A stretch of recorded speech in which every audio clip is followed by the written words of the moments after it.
I believe, honestly, that you'd be better off to never read the Bible, to never hear anybody else read the Bible, than to sit under someone's teaching who doesn't understand the difference in Old Covenant and New Covenant.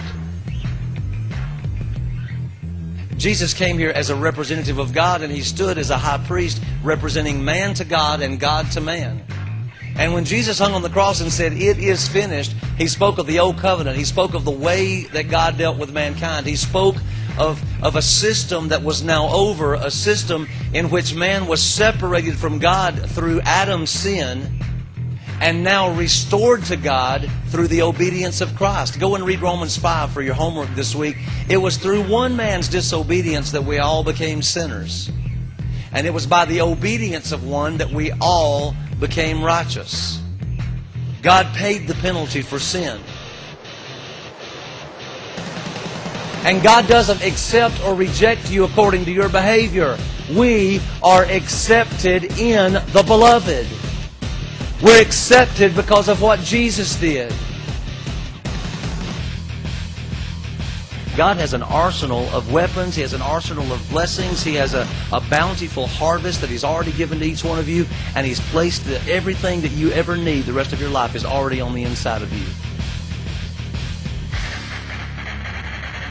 There is no condemnation thanks to what Jesus did at the cross. This is not popular preaching. You won't hear it in a lot of places, but the sin debt is paid. And if you'll ever realize that and begin to thank God for it instead of spending your life trying to pay the sin debt in your own life, then you'll walk in the freedom that He purchased for you, and God will begin to work on you on the inside and change the desires of your heart. Christianity is not trying to keep the rules. It's embracing the one who kept the rules on your behalf. I guess I need to post a list of who's welcome at this church, because a lot of folks may not realize who we welcome here. Religious and non-religious, Democrats and Republicans, heterosexuals, homosexuals, transsexuals, metrosexuals, drunks, addicts, thieves, liars, hypocrites, deacons, young and old, bees and hoes, serial killers, and TV evangelists. We don't care.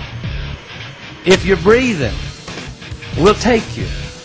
If you have a heart to know God, the one question I want to know is, do you want to know God? I don't care if you're a homosexual or not. It makes a difference to me. I don't care if you're a thief or not. I don't care if you're a liar or not. Making a difference to me if you're an adulterer or a drunk or whatever you are. We're all in the same boat, baby. And we all got healed and cured and delivered by Jesus. And some of us realize it more than others do and are walking in greater truths than others are. And some are just beginning to embrace it. But we are the people that God died for. And we're all screwed up. And God fixed us all in Christ. And we're all over here trying to figure out how to activate that great reconciliation and restoration that's already accomplished in Christ. And we're all at different places. And some of us will make it and some of us may not in this life. But God will see to it that we do beyond the grave. As far as I'm concerned, God's in control of this thing, and who's welcome is anybody breathing that wants to know God.